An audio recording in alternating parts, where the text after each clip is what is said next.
Woodward Sports Network presents a sports show that's more than just sports. Welcome to The Bottom Line with U of M great and former NFL star Braylon Edwards and Ryan Ermanni. Sit back and let's talk some Detroit sports right now on The Bottom Line. And here we go, Tuesday, April 12th, 2022. Ermanni and Edwards, The Bottom Line, Woodward Sports Network. Ryan Ermanni, Braylon Edwards out today. We have Tom Mazawey in the big chair.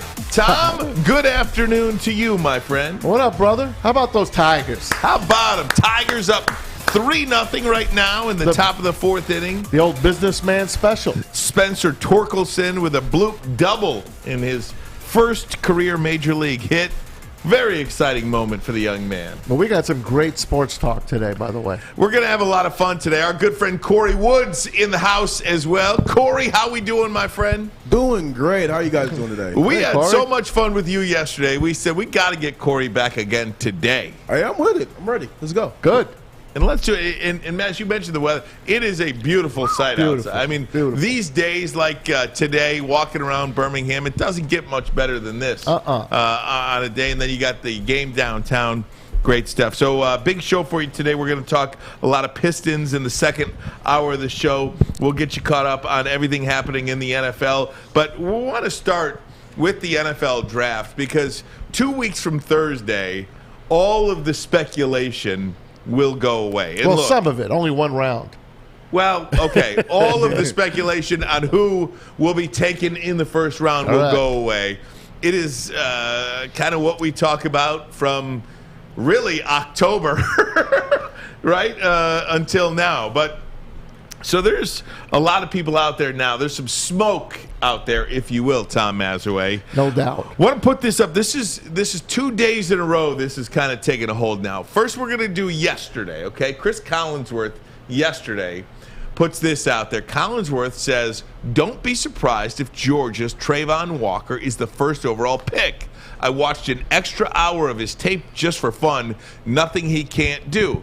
Now, conversely, later today, or earlier today, I should say, Matt Lombardo from the NFL Network says the buzz about Travon Walker going number 1 to the Jaguars is very real.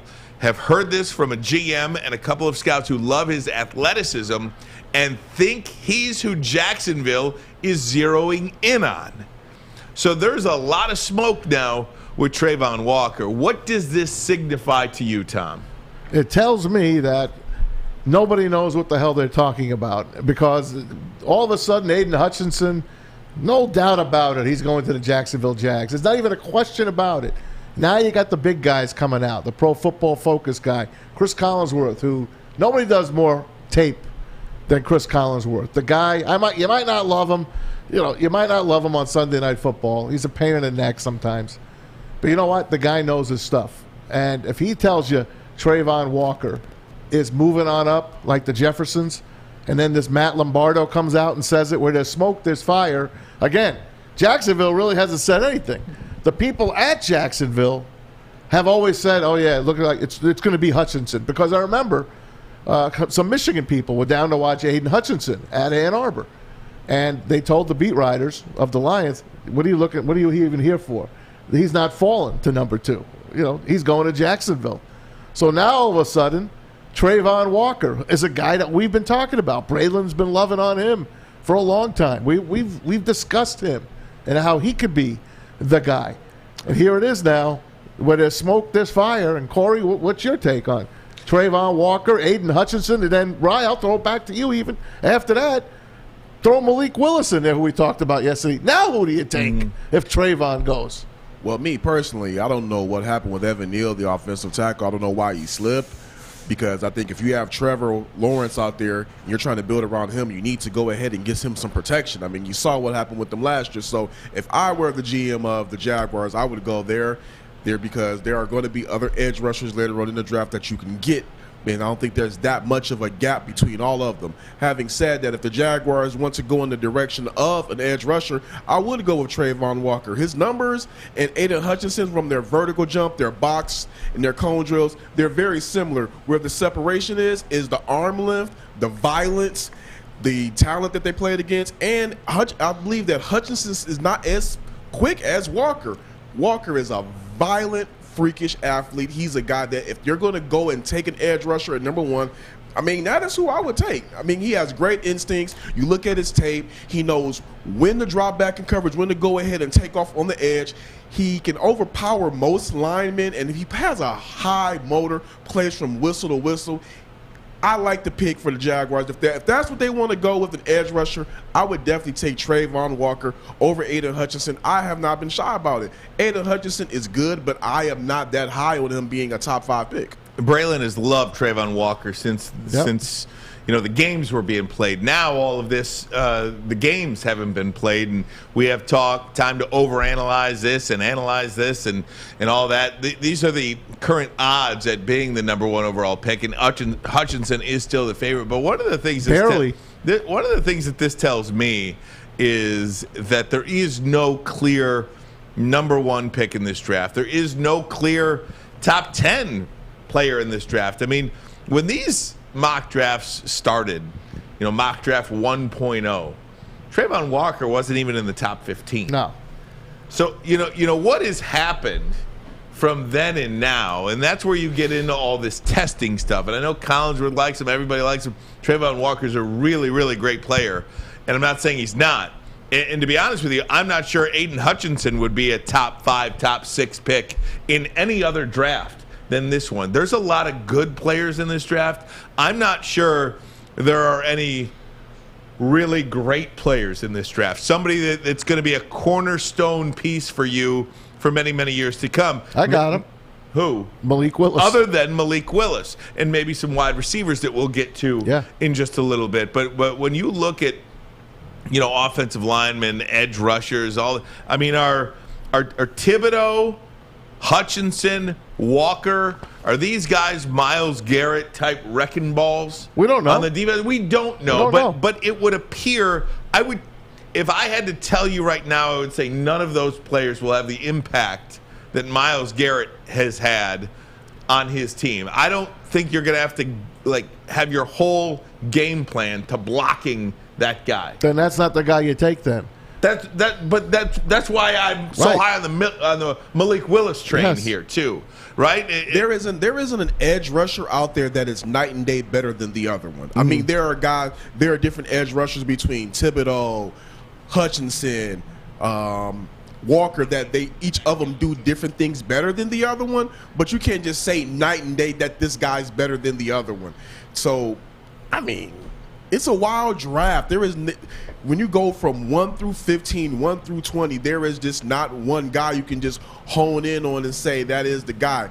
Hutchinson, as you just said a minute ago, in a draft filled with a bunch of talent, he might be a late first rounder, just being quite honest. And that's no disrespect to him. It's just that this is a weird draft this year. So Willie McGinnis had some thoughts on Kayvon Thibodeau because there's the other guy. There's the other guy that's in on this, right? Hutchinson, Walker, Thibodeau. Willie McGinnis now comes in strong on Thibodeau. I want to play that for you. Take a listen. Kayvon Thibodeau. And the reason why I say that is because this kid can play all over the line. He plays over the center. He plays over the guard, over the tackle. He's unbelievable. He's 258, 6'5", so he has the length, the range.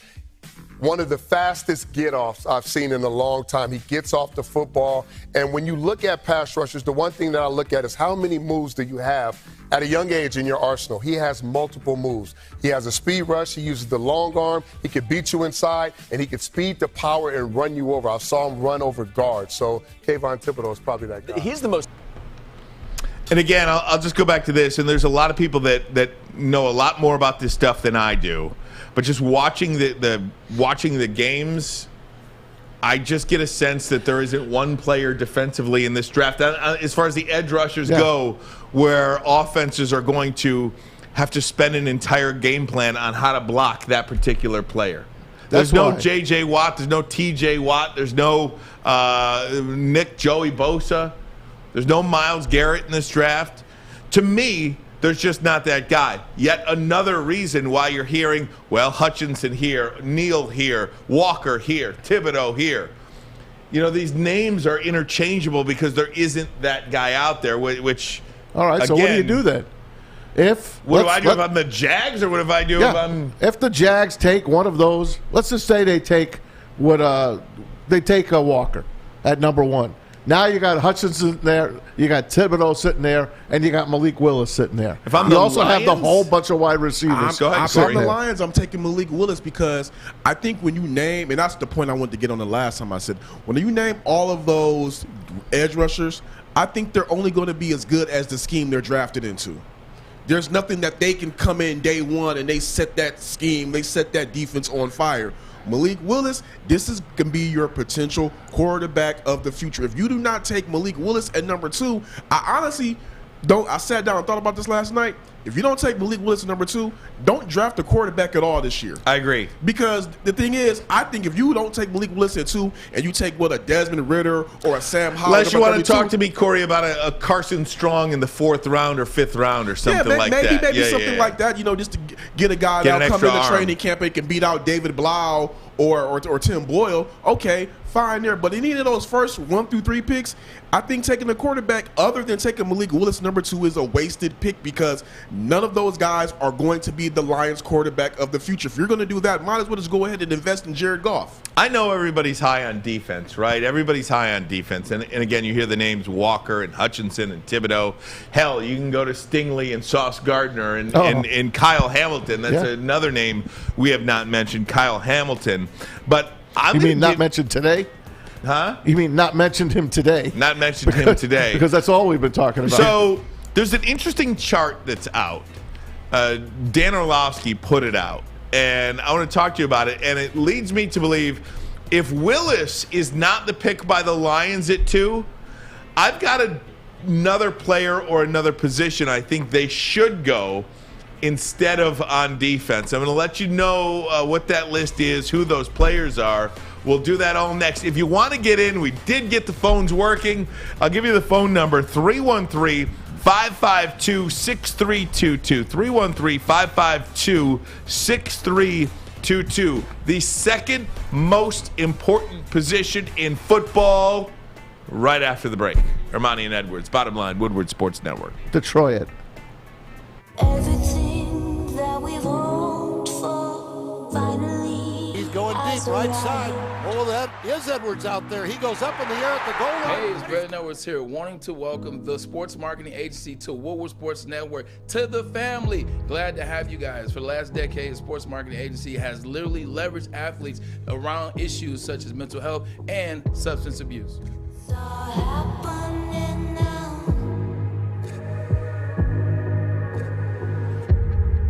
Make sure you download the Woodward Sports app in the App Store and the Google Play Store today. Take Woodward Sports with you wherever you go and listen live on your phone or mobile device. Hey gang, want to tell you about Guardian Alarm. They're your local security experts, have been for over 90 years. You see that black and yellow sign out in front of your house, it tells the bad guys one thing: stay out. That's right, Guardian Alarm. State-of-the-art technology, 24/7 local monitoring, convenient features, let you check in on your home or your business, control your lights, temperatures, detect smoke or carbon monoxide, even gonna let you lock and unlock your doors. All you have to do is call that number above my head right now, 1-800-STAY-OUT. That number again, 1-800-STAY OUT. Guardian Alarm, your local security experts. So this is an interesting chart, okay? And I'm going to go back to something Kory said in the first segment, too, about Evan Neal and the offensive lineman. Ryan Ermanni, Tom Mazawey, Kory Woods, Braylon out today. Hope to have him back tomorrow. Feeling a little bit under the weather. A lot of people feeling under the weather. I know a lot of people who are sick these days. So we're hoping you're on the mend quickly, buddy. Get outside. Yeah, it's kind of nice, except that pollen count is real high. Yeah. So I don't know if my kid is help. coughing her head off. Yeah, I don't know if that'll help you or not. Yeah. So Dan Orlovsky puts this out earlier today. This is the average salary of the top 10 players by position. Now, Alex, leave this up for a little bit because it's going to take the eyes to get used to. The league's general managers now believe that wide receiver is the second most important position in the NFL. Wide receiver, the second most important position in the NFL. Quarterback, wide receiver, edge rusher, offensive line, fourth. And then you can go defensive tackle, cornerback, safety. You go down the line like that. When I was looking at this, the first thing that came to mind, this is exactly why you don't draft Kyle Hamilton. Number one. Not only do you not take a safety that high, or 2 tight ends at number 1. Exactly. You can't do that either because the only position ranked lower than tight end, running back, linebacker, the lowest on this list in terms of paid. But when you think of this wide receiver now, Kory, I'll tell you, if you're not going to draft Malik Willis number 2, you might want to think about one of these guys in Garrett Wilson, Drake London, or whoever you have Chris Olave as Chris Olave, whoever you have on your board as the number 1 wide receiver on there, man, you can make a difference. Not only that, because maybe you need a wide receiver on a rookie deal these days too. Yeah. Right? I mean, you look at what Jamar Chase. Look at Galladay when they were going to pay him. He goes to the Giants. He flops. Taylor Decker caught more touchdown passes than Kenny Galladay. So are we saying getting a wide receiver with the number 2 pick? That's what I'm saying. Ooh, that would be. I'm not gonna lie. I think that would be pretty high for me. That's what I'm saying. That would be pretty high for me because I don't think any of those guys. If you could go back and take Jamar Chase, would you? Oh, absolutely. Okay. I don't think, but none of those guys are Jamar Chase. How do you know? I was looking at the film. None of those guys can stack to Jamar Chase. Like if you were talking about Jamar Chases out there and we still have those other needs, oh hell yeah, I'm grabbing Jamar Chase in a heartbeat, and that's not even revisionist history. Just seeing what he did coming out of LSU. No disrespect to Drake London, doesn't have that quickness. He can go up and go make a play, but he's not a second overall pick. He's a guy where if the Lions were maybe trade back in that, and they were somewhere drafting like maybe 14, 15, and he's there, okay. 14, 15, you're looking at 4 to the Jets as a potential landing spot for Garrett Wilson. So Drake London. Or Drake London. Whoever, like I said, whoever you have higher on your board at that point. I'm just saying, I don't think a wide receiver right now for the Lions, especially out of the crop that's out there, that's not a pick. That's not the direction that I would personally go in. I think that they should go with Willis, but if they want to go edge rusher, then edge rusher. But if it's not QB or edge rusher, I'm out. And Maz, I get you in 1 second, but throw that graphic back up. In Kory, just to get back to something that you said about Evan Neal being, what happened to Evan Neal? Nothing happened to Evan Neal probably, but when you look at this chart here, right? And I know you need an offensive lineman. You need offensive linemen to win in the National Football League. You just don't need them in the first round. I mean, you go look at... We've already said that. And we've talked about this before, that if you look at the last 5 Super Bowl champions, the number of first-round draft picks they have on their offensive line, total, I think you can count on less than a hand. Yeah, 3, I think there's only it like was. 3 first-round picks on the offensive line. If you combine the offensive lines of the last 5 Super Bowl champions, 3 first-round picks. Hell, most of them are free agents. Look at, and obviously the Lions didn't come close to the Super Bowl last year.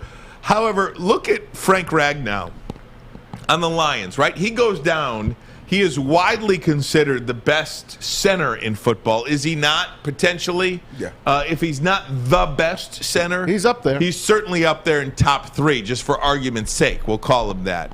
Evan Brown played every bit that position that Frank Ragnow could play, and nearly was named to a Pro Bowl. Nearly got to a Pro Bowl last year, and he was an undrafted free agent. So I don't think you need to go O-line in the first round like the Lions have in 3 of the past 6 or 7 drafts. Jacksonville needs a lot of help there, though. They did hold a guy over. They did, but he's not a top echelon guy that they brought back, one of their own free agents. So Jacksonville still does need to protect Trevor Lawrence. That's their bread and butter. He's the number 1 draft pick last year. You got to invest in protecting that guy. That's why I feel like I was okay. Even though I know you wanted Micah Parsons last year, that's why I was fine with the Lions drafting Sewell, because he was going to be the final piece to a potentially top offensive line in the league. So that way, whether you're going to keep Jared Goff or whatever the quarterback you draft, that guy's going to come in with top-tier protection. You're not going to get the best out of Trevor Lawrence unless you get him some top-tier protection right now. There are a lot of different edge rushers out there where the Jacksonville Jaguars can go grab another one later. I don't think they should go number one. I don't believe they signed Christian Kirk. But how about even people are going to think this is absolutely ridiculous, but I'm going to put it out there anyway. Did the Cincinnati Bengals give a little bit of a model of how to get good quickly in the NFL? Yeah, get a combo. Get a combo. Yes. Would you be crazy to go get a Drake London or a Garrett Wilson at number one? But you don't have Joe Burrow. Well, you did take a quarterback number one overall. It would be nice if you got him some help. Now, I know that they signed Christian Kirk. Stafford had Calvin. But it didn't help. They won some games. They made some playoff appearances. I get it. I mean, I understand. The Lions what you're had saying. that model before Cincinnati had the model. Oh, that's true. They did, but it just didn't work because, let's face it, nothing has worked here in 60 years. In fairness to the Lions, the difference between Stafford and Calvin is that you had to pay Stafford and Calvin right up front. Correct. So you couldn't build your team anywhere else. Those were the guys that you had to pay. Those guys are some rookie deals. They have a loaded defense. So that is a huge difference. The rules changed over the years. Yes, they did. In favor of the Bengals now. And, of course, it killed the Lions because they could not keep Ndamukong Suh. Because they were picking first, second, third every year. Yep. Those contracts just kept rising each and every year. They didn't get a break on them. So nowadays, that's what you need in order to win almost. The thing is about the wide receiver pick, and I talked about it, I don't know, 8 weeks ago. And again, I'm not moving off my Malik Willis. I'm just saying, in lieu of Malik Willis, I would heavily consider wide receiver as a position of interest. When we thought Hutchinson was going to be off the board, so we said Thibodeau. We said Travon Walker in passing. Maybe we spent the day with him. But I brought up, why not get one of these big receivers there? And now all of a sudden it's back in vogue because now it's the second most paid, highest paid per Dan Orlovsky, per these teams. It's, I don't know, man. It's not a Mike Williams deal. These guys aren't Mike Williams. We have so many things against us here in Detroit when it came to drafting people. We drafted the wrong tight end. We drafted the wrong wide receiver. We had the quarterback. We just couldn't we couldn't go any further than that. He wins a Super Bowl going somewhere else. Everything went against this team. I mean, anything that could go wrong went wrong with this team. It's got to be time for it to change. It has to. I will say this. I do, in going with your idea, let's say if they went that direction, with you just showing how that pay scale is, being able to have a guy like Drake London with his talent on a rookie deal for a couple of years, that would be nice, especially for how they're trying to build, because regardless of whatever QB they're going to get, the QB is going to need talent. They've already got the offensive line built. I guess they're going to go ahead and build the wide receiver corps, then pluck in the QB, I guess. And the kid wants to be here. He's a Lions fan. And his guy here, Amon-Ra. So, but again, that's one of the reasons too that you've got to think about moving forward. What position is making money in the NFL? Quarterback and wide receiver. Those are the two highest paid positions if you look at the average of the top 10 salaries at each position. So if you get a top 10 guy, you're going to be paying that kind of money. What say you? Play general manager for us for the Detroit Lions. We'd love to hear from you. 313-552-6322. 313-552-6322. The phone calls are always a little bit tricky because with our format, most people are watching on their phones, right? Watching or listening on their phones. That's why we read our YouTube chat when we can. Absolutely. We'll check in with some of those folks as well. This is Ermanni and Edwards, Braylon out today. We're having a little fun on a Tuesday. We'll be right back. Woodward Sports, Detroit. Hi, I'm Kay Cunningham. I'm proud to partner with Hall Financial, the mortgage company known for 5-star service. Don't just take my word for it. Check out their 5,000 5-star reviews for yourself. Go to callhallfirst.com and get started with your 5-star experience today. You don't have to go to the beach, man.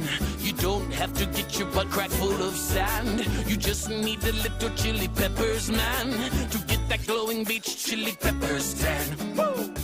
With 26 locations in the Metro Detroit area and more coming, Chili Peppers Tanning is where you'll find the cleanest salons in the D.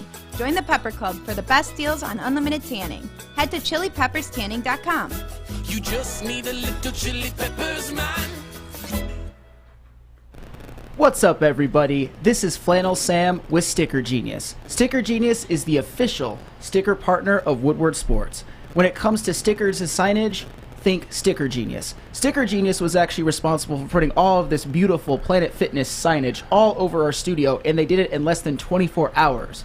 If you want Sticker Genius to do a similar project for you, or just they're also good with stickers, decals, window decals, all of that, visit stickergenius.com and maybe you can have your place looking as beautiful as the Woodward Sports Studios. That is stickergenius.com.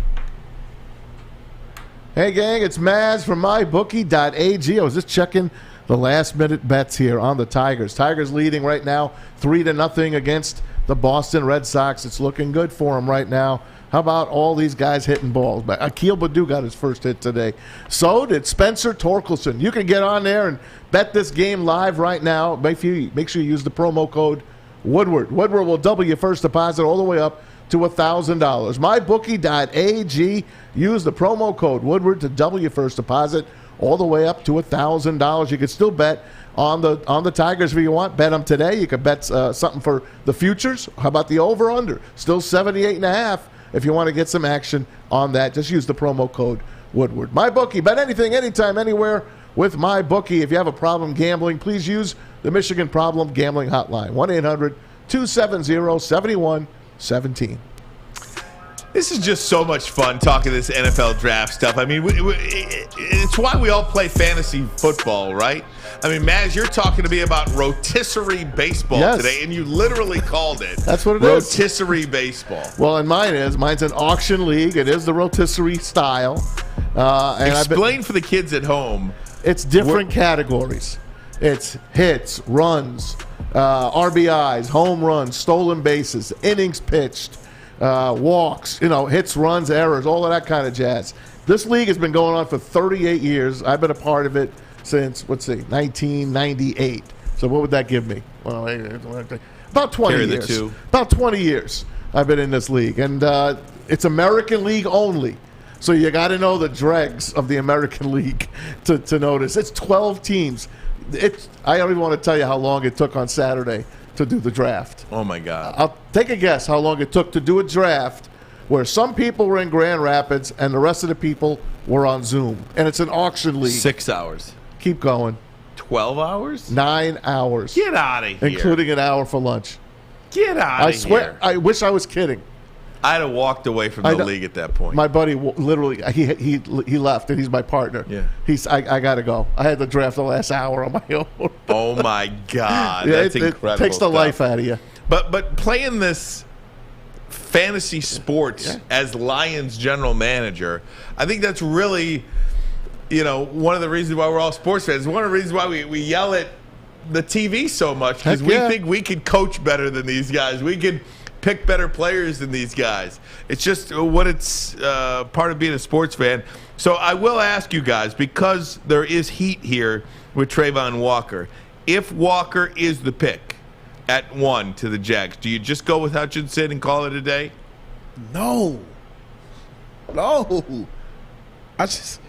don't know. Maybe it's just me. I'm just not sold on Hutchinson. I mean, I think he's a great player. I think the Lions could go in a totally different direction as far as an athlete. I mean, he's a great at the DM, but I would go with the better athlete in this position. I would go with Kayvon Thibodeau. I would like to see what Dan Campbell and Aaron Glenn and what that coaching staff can do with him.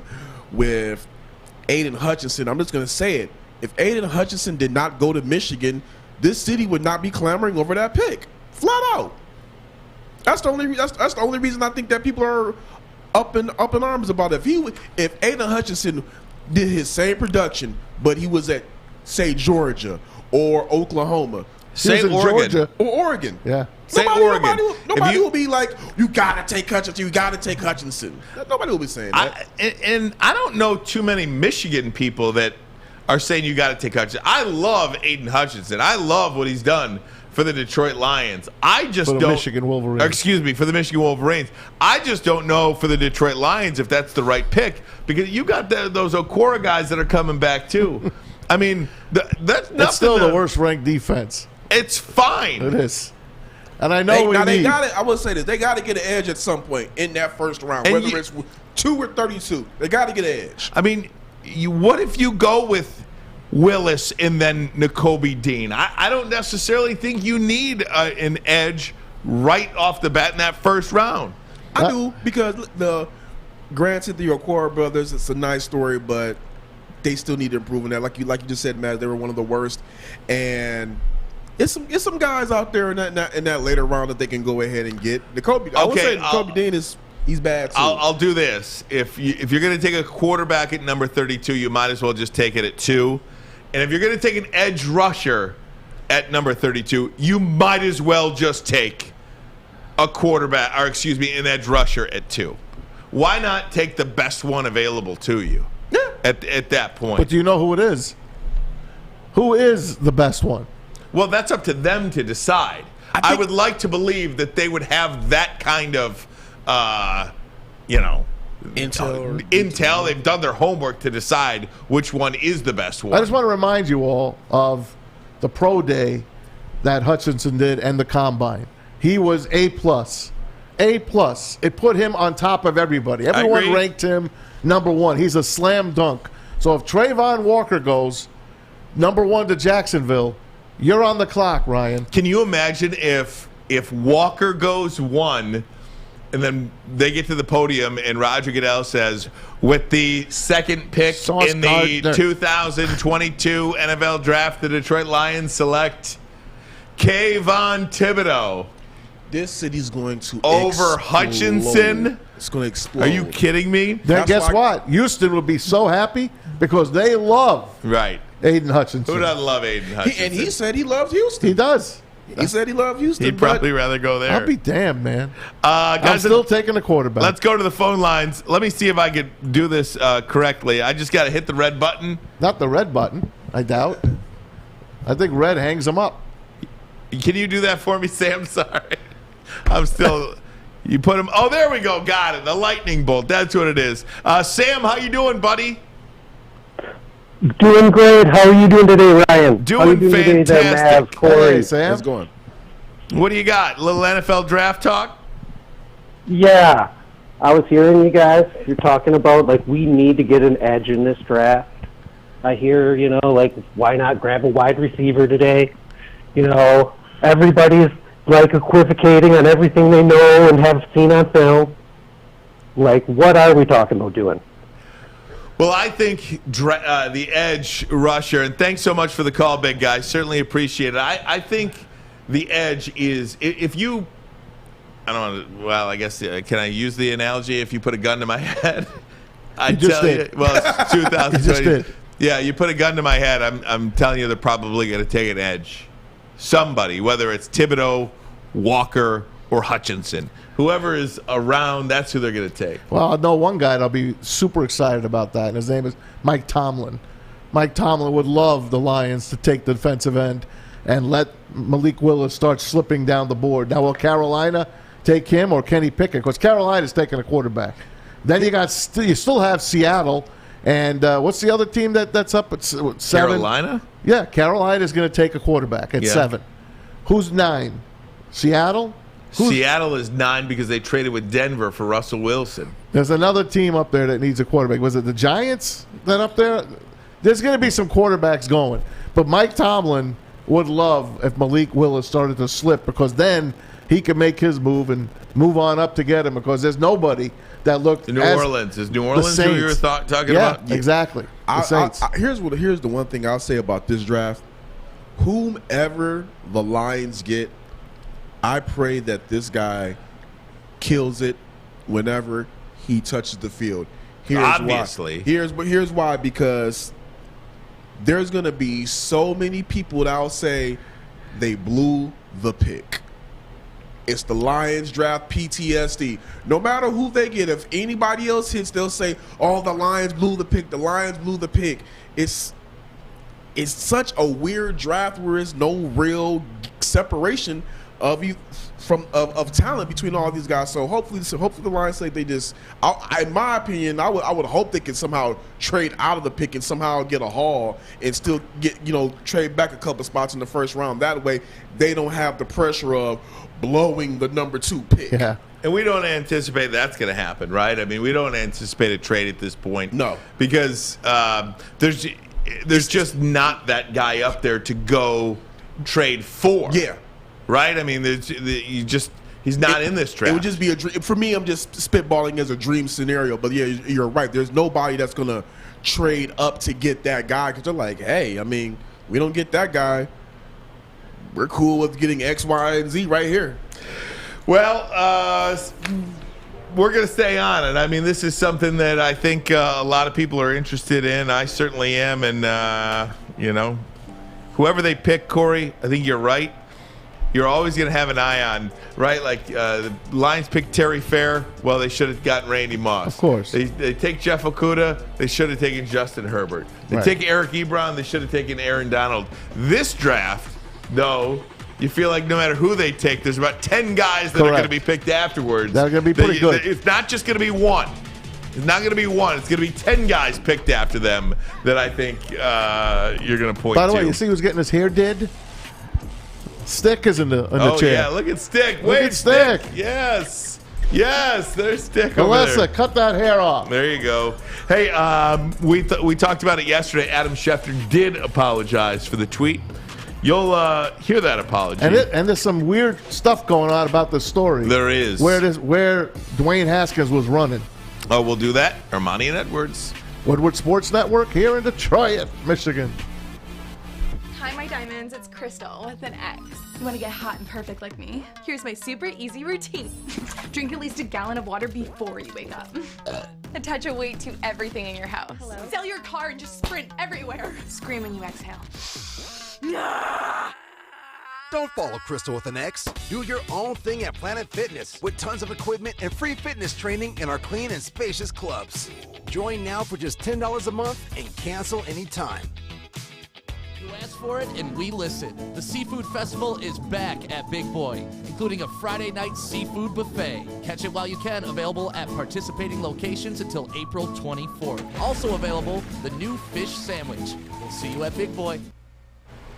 Hello, it is Flannel Sam again with you today. When I have had a long week and I need to unwind with a cocktail, I choose Gypsy Vodka. You need one right now. I probably do need one right now, honestly. But it is the best vodka around, and it is gluten-free and corn distilled 6 times using artesian spring water.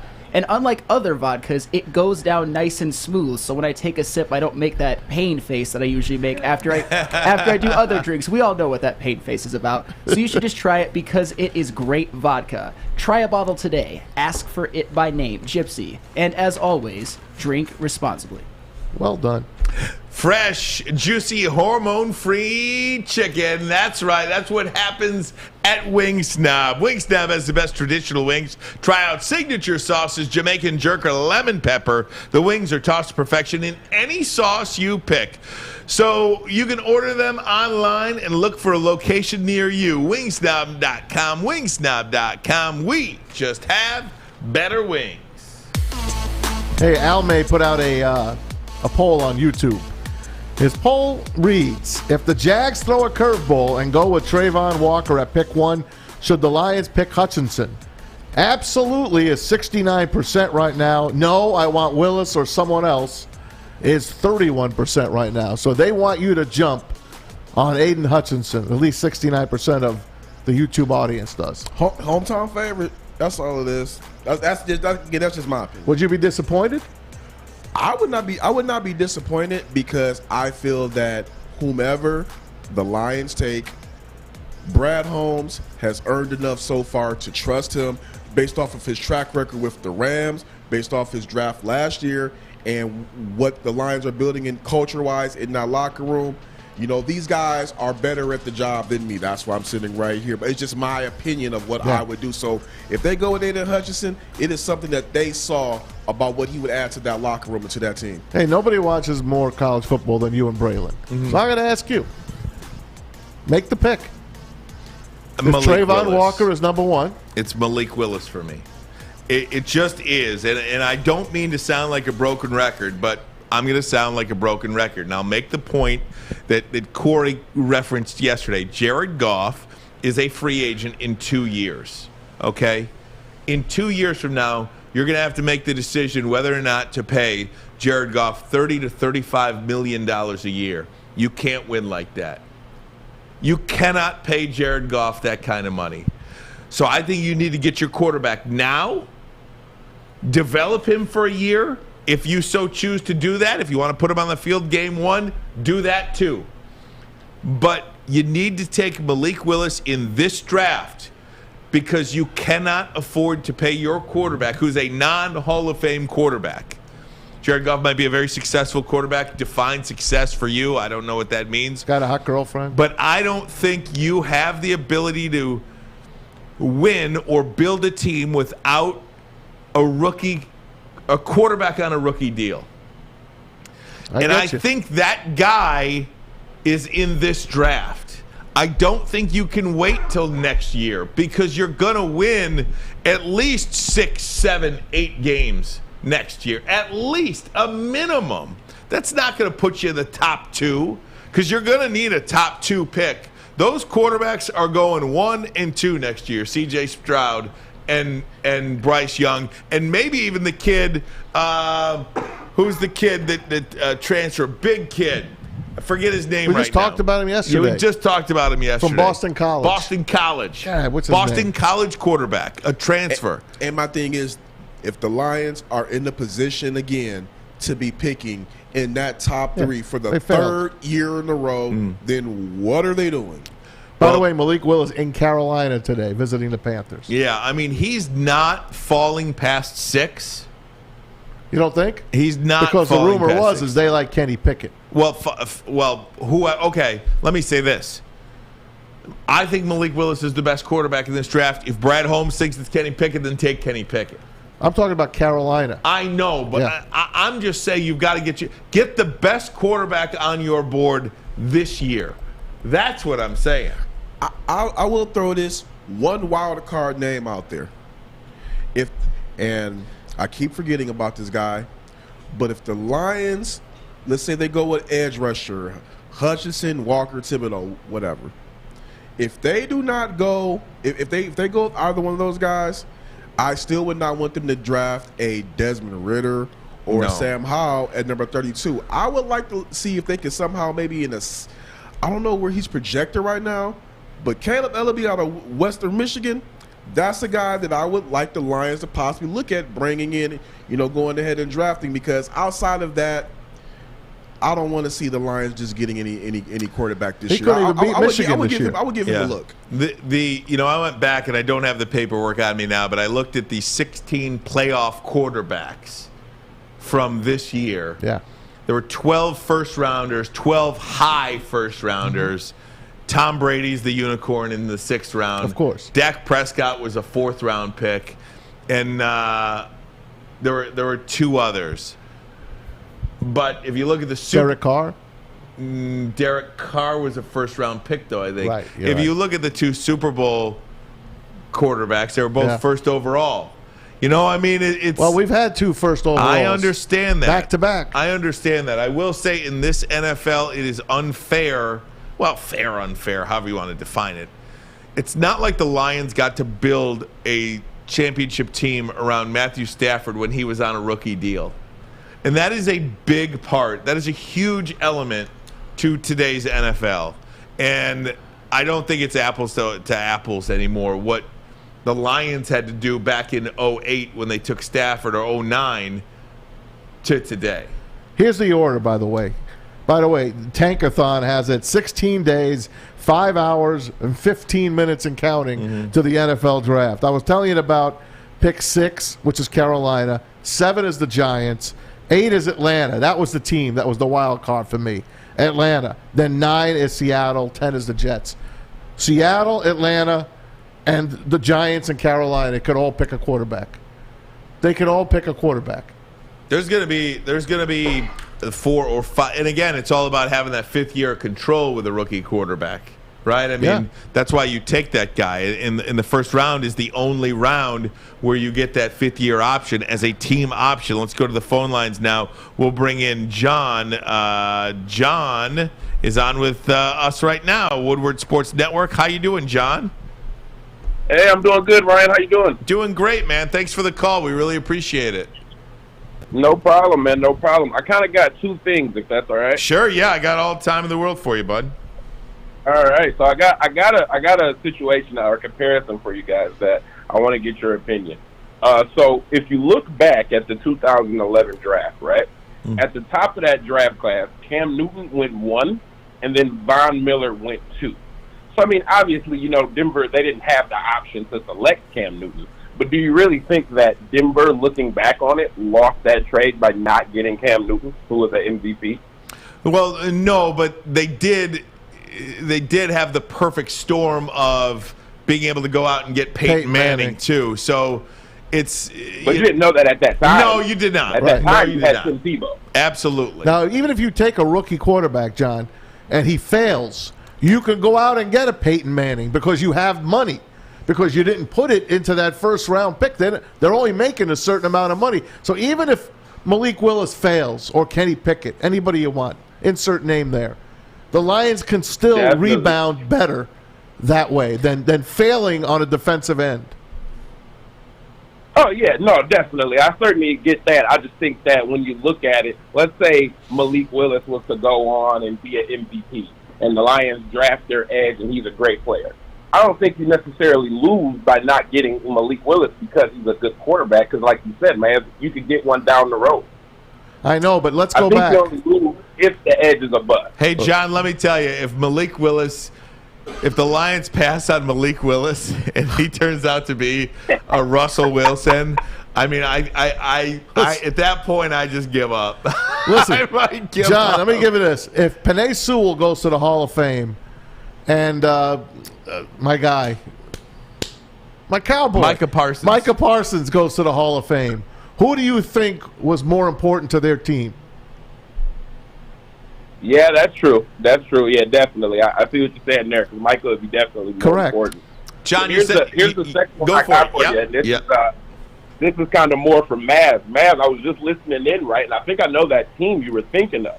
So one scenario that I think a lot of people aren't really talking about when they talk about like trading back is, Maz, you're right. I think Carolina's going to go quarterback at 6, right? They are. So if that's the case, if you're Atlanta, how could you sit there at 8 and not trade up when you got an extra 2nd-round pick and an extra 3rd-round pick for giving up Julio and Matt Ryan? Atlanta's definitely the wild card there. And then you got Seattle right behind them. And you heard Braylon. Yeah. Braylon says Seattle and, gosh, what's wrong with me today? Their coach. See, Pete Carroll? Pete Carroll loves a young rookie quarterback. Look what he did. He had in Seattle a guy, and he put Russell Wilson in front of him right away. They're in a rebuild mode. We'll talk about DK Metcalf a little bit later. But Seattle's another wild card that can take a guy. John, here's another reason why Atlanta might not trade up, though. I mean, think just to last year's draft, right? Last year's draft, Mac Jones, the New England Patriots loved Mac Jones. And they sat there. Mac Jones was the 5th quarterback taken, but they were in love with him all along. So if there's a scenario where Atlanta is in love with a guy who is a different guy than the one Carolina likes, and I think those teams do know who that is at that point. Maybe that's why you stay put. Hey, John, let me ask you quickly, do you like what you hear on Woodward Sports? Anything we can do better? What do you think of the network so far? I appreciate you calling and listening in. Oh, yeah, no, man, I think you guys are crushing it. I tune in every single day, man. I work from home, so every day I listen in to you guys. Love the perspective. Love Braylon. Shout out to my boy Kory Woods. I heard he's family with my boy Jay Ruck, man. So shout out to you, man, killing it for the game, for the city. But, yeah, no, y'all definitely doing y'all thing, man. I love it. John, we Thanks, certainly John. appreciate that, man. Thank you. Call back anytime. So there's John there. Do it, man. Have a good one. You too now. You too now. And again, our phone number, if you want to get in with us, 313-552-6322. We started taking calls. We got a rotary dial phone finally last week, and it's kind of fun. I love being able to mix with the callers again because with this format, a lot of people watch us on their phones, so it's hard for them to dial hard for them in. to actually then dial in. Yeah. Corey, you had something? Yeah, I'm getting some hate for my Malik Willis love. I want to throw something at you guys real quick. Can we take a break and do it on the other side? Oh, yeah. Hell yes. Kory Woods has something for the haters. Indeed. Next, Ermanni and Edwards. Woodward Sports Network, Detroit, Michigan. Life is full of hard choices. We're here to make one of life's biggest decisions as simple as possible. My name is Christina Gennari, and for over 20 years, I've helped hundreds of families buy and sell homes. We cover all of Metro Detroit and more, from large luxury homes to starter homes. We will work hard to make sure that you get the home of your dreams. So if you're in the market today or even thinking about buying or selling in the future, make the obvious choice. Christina Gennari, the obvious choice in real estate. Visit us at soldchristina.com today. Fellas, let's be honest. We like things to be easy. We like simple stuff, like sports 7 days a week. We like things uncomplicated, like Lady Jane's Haircuts for Men. Open 10 to 8, 7 days a week. Walk in anytime. Sign in, sit down, watch your favorite team play, and before you know it, your hair will be game ready. Open 10 to 8, 7 days a week. Walk in anytime. Lady Jane's Haircuts for Men. It's wicked awesome. The sports marketing agency has been leveraging pro athletes and other notables for a decade against the issues around mental health and substance abuse disorder. With the help of NFL alumni, Sean Jordan has been able to save lives and take a stand against issues. The sports marketing agency podcast has a new series called the F Word series on fentanyl. If you are struggling with substance abuse or mental health, they are here to help you. Go to thesportsma.com. Just so you guys know, Sean Jordan is a close friend of the network and Braylon Edwards. He has done plenty of talks and campaigns on this, so go check it out. Woodward Sports Network, Ryan Ermanni, Braylon Edwards out today. In his stead, in his seat, we've got Tom Mazawey. We just did a little ring around the rosy on the chairs. And Kory Woods doing an awesome job filling in for Braylon. Kory, we love having you, man. I love being on. I love it. You're doing great, man. You got some hate, though. So I want to hear about this. So first off, I love haters. I love being in a disagreement. I welcome disagreement. I don't know everything, but I want to throw this at you guys. It's all opinions, right? It's all opinions. I want to throw this at you guys, though. So, coming out of college, and we talked about this yesterday, Malik Willis had 64% completion rate. Now, that completion rate is higher than Lamar Jackson, 59% coming out of college. I want to go back to that 2018 NFL draft. I want to go for the quarterbacks taken in that draft. These were the quarterbacks taken in order. Baker Mayfield, number 1. Sam Darnold, number 3. Josh Allen, number 7. Damn good. Josh Rosen to the Cardinals, number 10, 10th overall. Then we got to go all the way down to the line. Lamar Jackson at number 32. Yep. Lamar Jackson was not thought highly of to be an NFL elite quarterback. That was just dumb, though. Baltimore traded up to get him. They asked him before he got drafted, not Baltimore, but they were saying wide receiver. He should play wide receiver. He said, no, I'm a quarterback. This guy had a lower percentage completion rate than Malik Willis coming out of college. And what did this guy do in a couple of years? MVP. NFL MVP. Kind of looked like that worked out, right? And look at Josh Allen, too. Josh Allen's first year with the Bills was miserable. He couldn't hit the broadside That's of a barn. because he started. Yeah, but he couldn't hit the broadside of a barn. His accuracy was so bad. And now he is one of the most accurate quarterbacks in the league. Why? He was coached up. Brian Daboll. You go back and do that draft again, and you go back and do that 2018 draft. Do Baker Mayfield, Sam Darnold, or Josh Rosen get – maybe Baker, but do Sam Darnold or Josh Rosen go in the first round? No. I'm just saying it's all about where you – I think it's all about where you get drafted and if teams believe in you. Lamar Jackson, They let him. The Baltimore Ravens traded up to draft him, put him at quarterback, and they built around him. They let him go do him. And granted, it's going to be tough trying to pay that guy, but to be able to have MVP caliber football on a rookie contract looks like it didn't work out too bad so far for the Ravens. So again, that's why I'm of the Malik Willis bandwagon of like, hey, if you got to get a quarterback, get the best athlete, get the guy with the highest upside. You want to go Caleb later on down the line? Cool, but don't sell me on this getting a quarterback in the next couple of years. There is no guarantee that you will be in position to get one of those top guys that you want. And if you're in that position, you're probably going to be a part of that, same old Lions. They're once again sucking, and they're selling us on a rebuild, and there's no improvement. You're talking out of both sides of your mouth. So do you want to go ahead and get your quarterback in the future now, or do you want to invest in Jared Goff long term? You only got two choices. No, you have another choice, too. You ready? Yep. Travon Walker goes number 1 to Jacksonville. The Lions take Aiden Hutchinson, and they trade for Baker Mayfield. They give away hardly anything. Corey's leaving. Come back Corey's here. out. Corey just left. Come back Corey here, just Corey. quit the show. Corey, this is for you. Corey does not want to hear that, Listen, Maz. Corey does not want Baker Mayfield. We talked about He's this. gone. He left. Come back, Corey. Corey! Thanks, Baker buddy. Mayfield on a show-me deal. Cleveland pays 75% of his money. Hold it. The Lions are only on the hook for the remaining part of his contract, whatever Cleveland doesn't pay, and he get a chance to redeem himself and show that he could be the leader that they took him for. He took his team to the AFC divisional playoffs. Could have been in the championship game. Could have beat the Chiefs. It didn't happen. I wouldn't trade Baker Mayfield for a Faygo Red Pop. Really? I am interested to hear more. Yeah. I am interested to hear more. I mean, Baker is going somewhere. And Corey, Michigan Panthers. Corey, No. I'll tell you why. He's got talent, man. Corey, I'm not going to say that I do. I'd rather just take Malik Willis and be done with it. So would I. And so would you.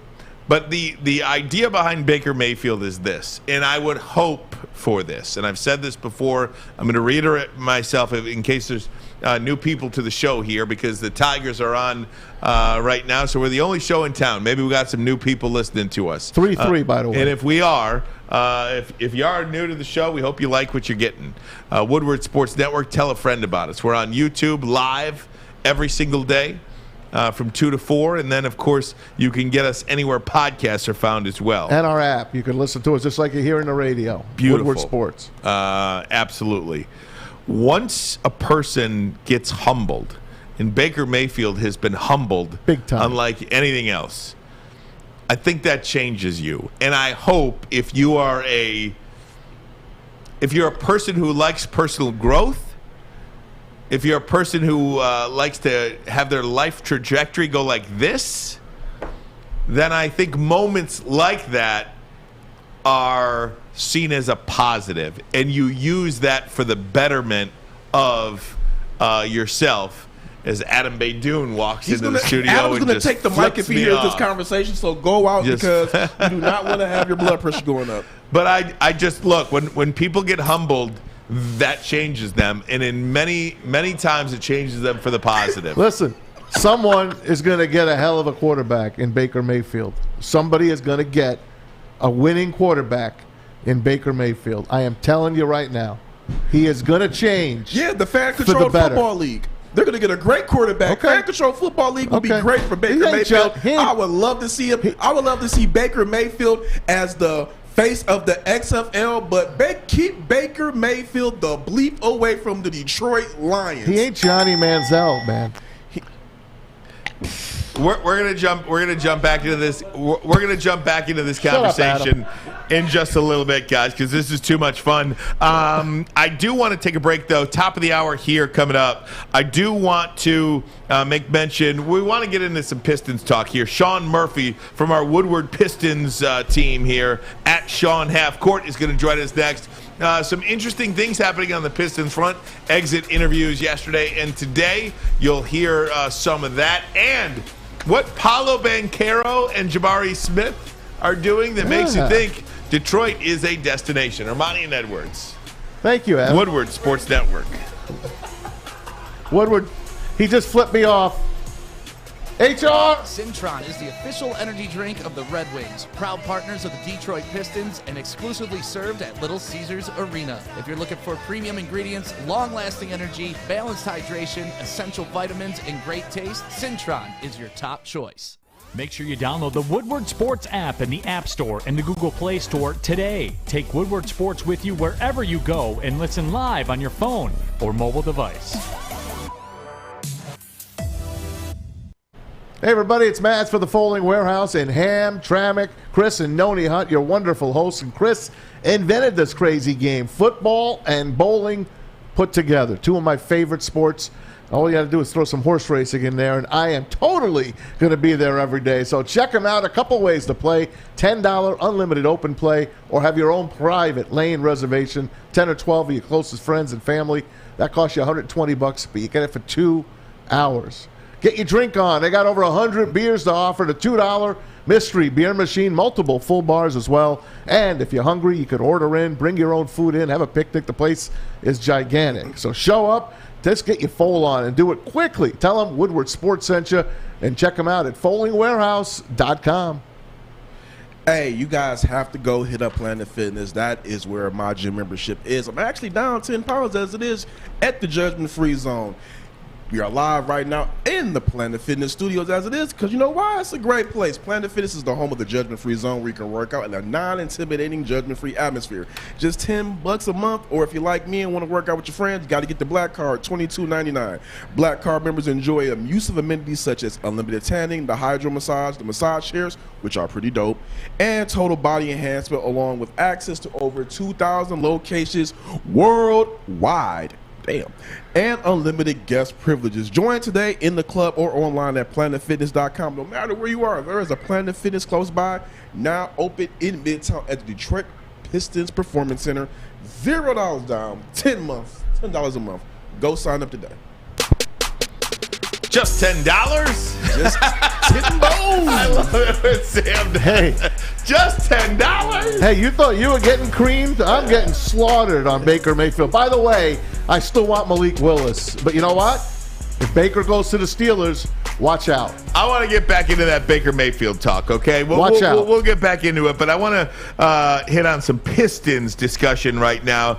I love this guy. He's infectious. I love this guy, and I think you're going to love him too. Sean Murphy from our Woodward Pistons team here.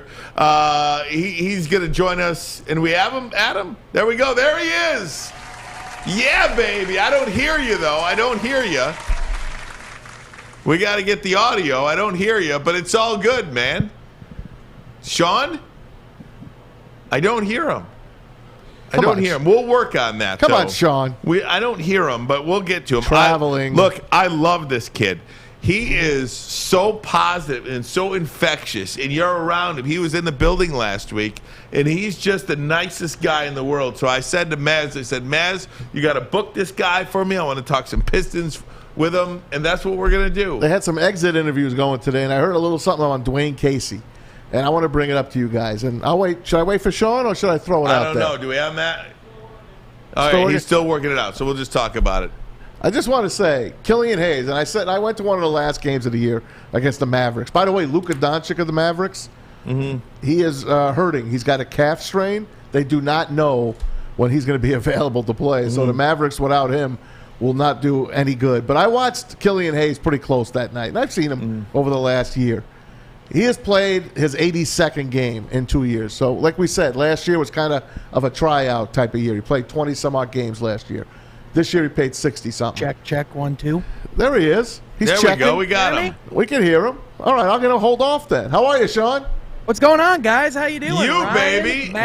Welcome to the show. Kory's There here he too. is. What's going on, everybody? Super glad to be here. Maz, I was wondering if you took an extra trip to the mystery beer machine on that Baker Mayfield take, but in all seriousness, no, I'm glad to be here. Glad to be here. Let's talk some Pistons, baby. Hey, before we really get into this, I just want to bring up Killian Hayes. And I just brought up last year he played 20-something games. This year he played 60. So he's played one season.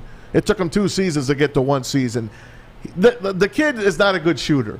And I know Dwayne Casey talked to him at midseason and said, look, we're going to put you on the second squad coming in. We'll see how it goes. And he took it well. And you know what? He showed that he could still play. And he's the number 1 pick last year, 7th overall.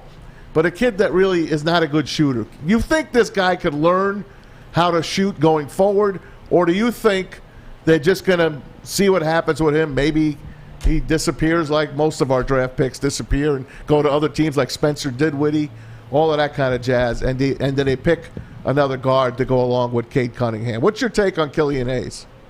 Yeah, I think the big thing with Killian Hayes is going to be the fact that coming up this summer and going on, as you said, that jump shot has to be better, and there's just no way around it. I think a lot of it was getting used to being in America, playing in a new system, and he's going to be actually staying in the United States this summer, playing a lot of pickup games with other guys throughout the league. So I think a lot of it's just been building his confidence in himself and in his game.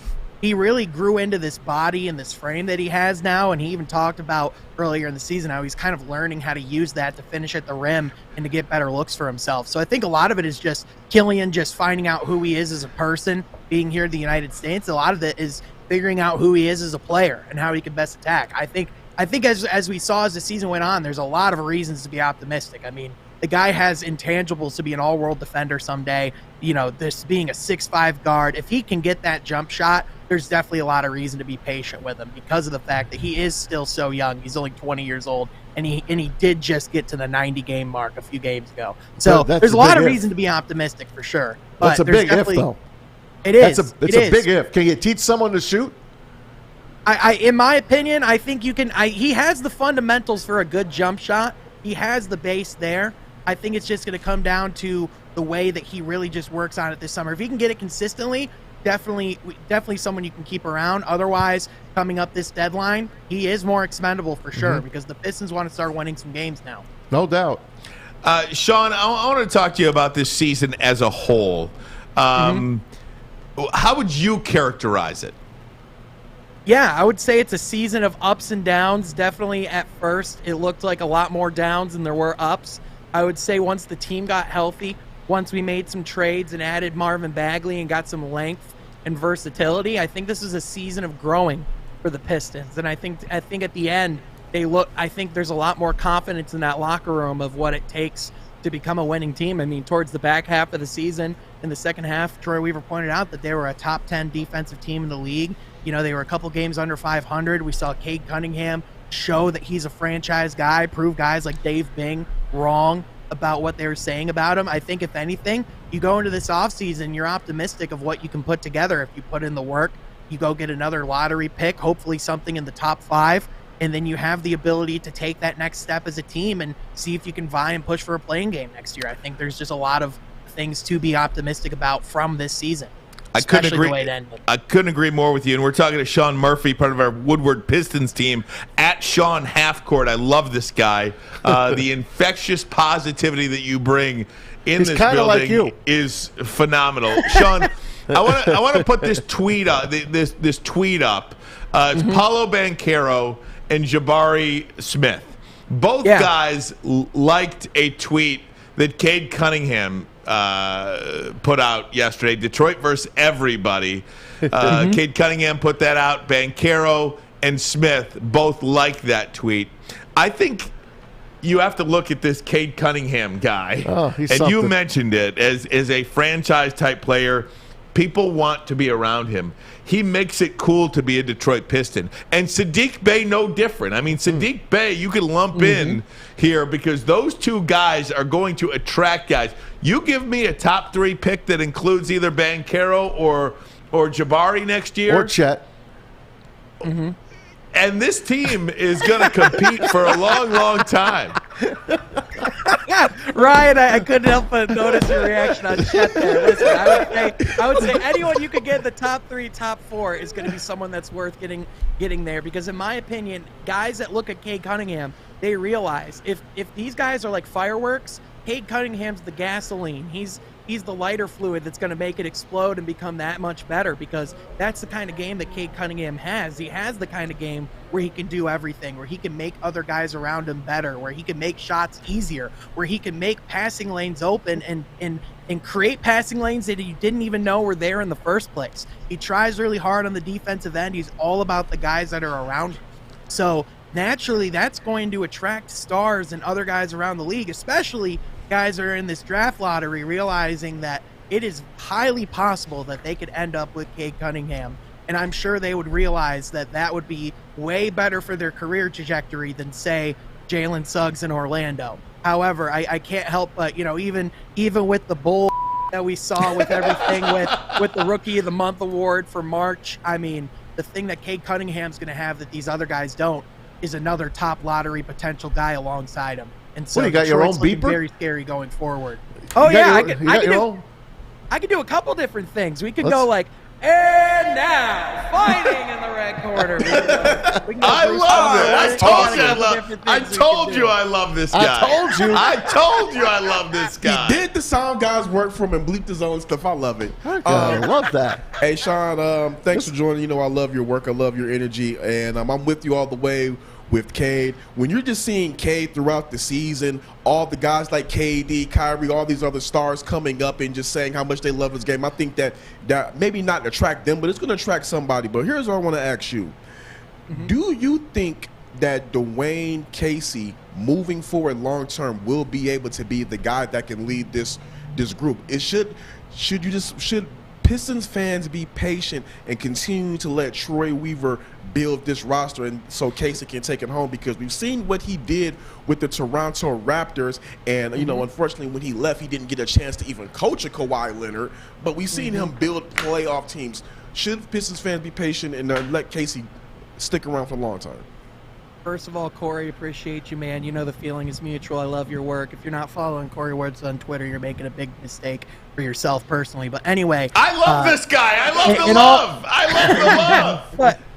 But in all seriousness, man, I mean, with Dwayne Casey, first of all, I'm glad you brought up the Kawhi Leonard point, because you're telling me that he wouldn't have an NBA championship in his shelf if he didn't have Kawhi Leonard on his team and LeBron in the Western Coast in the West Conference. Get me out of here with that. But in all seriousness, Dwayne Casey, this team has won against teams that are at above 500. Of the 23 wins that we have this year, 14 of them are against teams that are at or above 500. On top of that, the team got better as the season went on, and we've seen Saddiq Bey, Killian Hayes, Saddiq, and Jeremy Grant. A lot of these guys grow under the tutelage of Dwayne Casey, and I credit him and his staff for a lot of the work that they're doing. So I would say right now, when the Pistons are getting deeper in the playoffs, whether he'll be that guy or not is a good question. A lot of rumblings and reports suggest that in the next couple of years, since he is the second oldest coach in the league now behind Pop, it's very possible that he could end up in a front office type of role. However, I think that he deserves to at least have the chance, because he came to Detroit expected to win now, embrace the rebuild, helping develop and build these guys and developing the relationships with these players. I think he at least deserves the chance to, with everything that's been done here so far. Talking to Sean Murphy, Woodward Pistons, at Sean Halfcourt. Sean, can you stick around? I got a couple of more things I want to address with you, including realistic expectations for this team next season and beyond. I want to see what you think about that. We're going to talk more Pistons with Sean Murphy. We'll do it next. Ermanni and Edwards. Woodward Sports Network. Detroit. USA. 6 dark corners, a driveway and a patio. 5 windows that could become doors. Every house has unique security challenges. Guardian Alarm has more tech, more team, and more ways to help keep them all safe. Get a professionally designed and installed security and smart home system from Guardian Alarm. Sign up today and get a free video device. Guardian Alarm. Smart right from the start. Call 1-800-STAY-OUT. We don't like to brag that we are the toughest sports network in Detroit, but we do have a guy named Darren McCarty on our side. Lemieux and McCarty, who's had a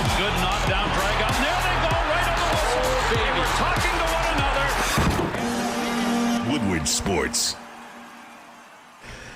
Hey, gang! I want to tell you about Les Stanford Chevrolet Cadillac, located in Dearborn on Michigan Avenue. Les Stanford, your Corvette king. GM announced that all-new 2023 Corvette Z06. How about 0 to 60 in 2.6 seconds? That's insane. For more, go to CorvetteKing.com. CorvetteKing.com. And don't worry about that chip shortage or supply chain. They've got a vehicle for you when it comes to new Chevys, new Cadillacs, or anything used you really want. Let them help you get your next car. Plan for it now. And maybe you want to sell them back your car coming up on some miles. You don't want to go overboard. Well, they are an authorized lease return center over at Les Stanford Chevrolet, so they can take that car off your hands. No problem at all. It's a very easy process. So get off your heels into some wheels. Come on down today. They're practically giving them away. Les Stanford Chevrolet. Find new roads. And Cadillac. Find them. Talking to Sean Murphy, Woodward Pistons, Sean Halfcourt. Pistons going through some exit interviews yesterday and today. Did you hear what Cade said? What? They asked Cade what he would want with that lottery pick. What kind of player he would want. And he answered by saying, I want a guy that wants the team to do the best. I don't want a me guy. I want a guy that's going to be able to play with the team, love to be here in Detroit, and want to be a Piston.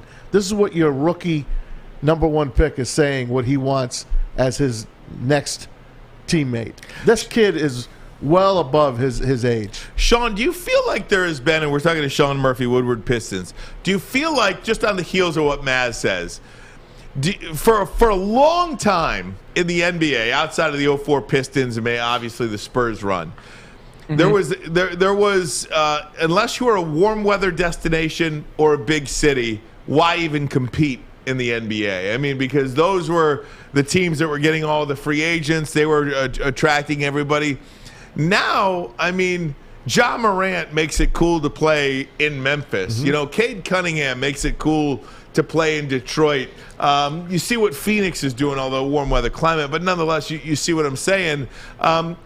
Is this version of superstar? They don't care about that, do they anymore? No, I mean, honestly, really, guys just want to play with guys that can help them win games, that can make them better. And you're looking at the teams that have some of the best players in the league right now. You're looking at the Brooklyn Nets. It's not even the New York Knicks. You're looking at the Milwaukee Bucks, the Phoenix Suns. Great example. I mean, Milwaukee's guys just want to be around guys that they can win games with, that they can have fun, and that they know that they're going to care about the little things, what it takes to win basketball games. And Maz, that quote you're talking about, one of the things that he brought up was he wants a guy that wants to come in and wants to play hard defense. Like, that's another thing that he said. And even with his interview with Isaiah Thomas on NBA TV, he's like, I'm looking at how I can get better. And the first thing he said, it wasn't scoring. It was, I'm looking to box out. I'm looking to get passes and transition. Like what 20-year-old's talking about boxing out?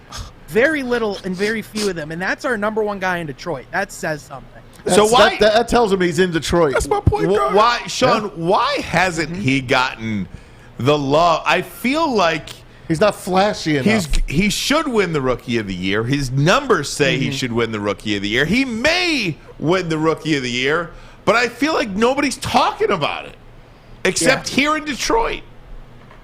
Yeah, first of all, the statistics are overwhelming. The month of March that he had, the fact that no one's done that since Michael Jordan. I mean, it really is. It really, in my opinion, I think the decision of what Detroit was made at the beginning of the season. People saw the losses stacking up, and they just decided that whatever games from here wouldn't matter. Except the Pistons didn't feel that way. Cade Cunningham sure as heck didn't treat it that way. And night in, night out, went in and competed against some of the brightest stars in this entire league. And if you ask guys like Kevin Durant, DeMar DeRozan, which rookie of this class stands out, they're gonna tell you it's Cade Cunningham. If you're going from the statistical argument, the stats back Cade.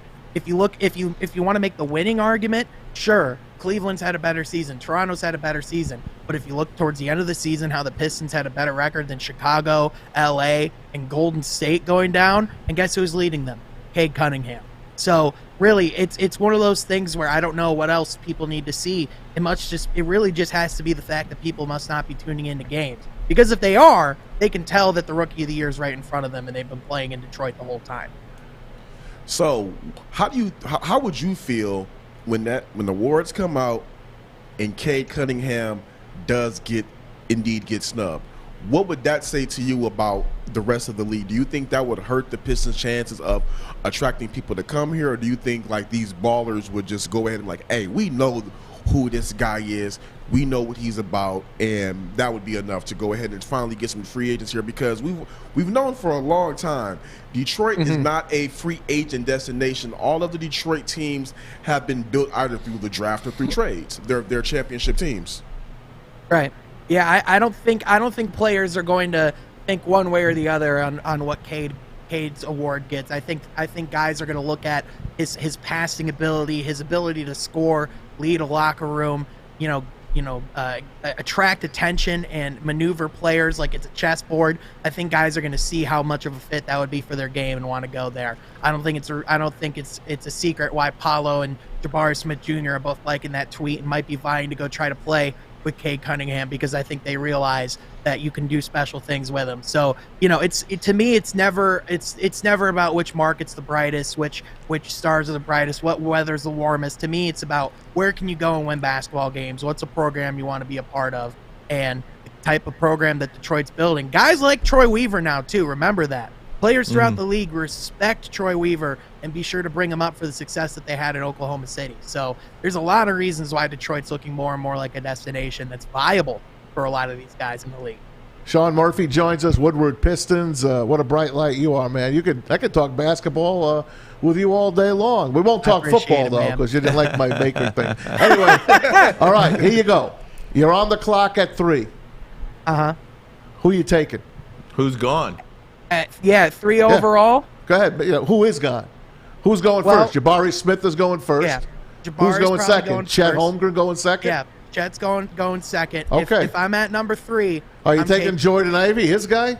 I love Jaden Ivey. Jaden Ivey is a really, really darn good player. I don't know if you could take him over one of those other 3. Go ahead, Sean. Yeah, in my opinion, if you can get one of those 3 guys, I think Paolo, if you're at 3 and he's available, in my opinion, you take him.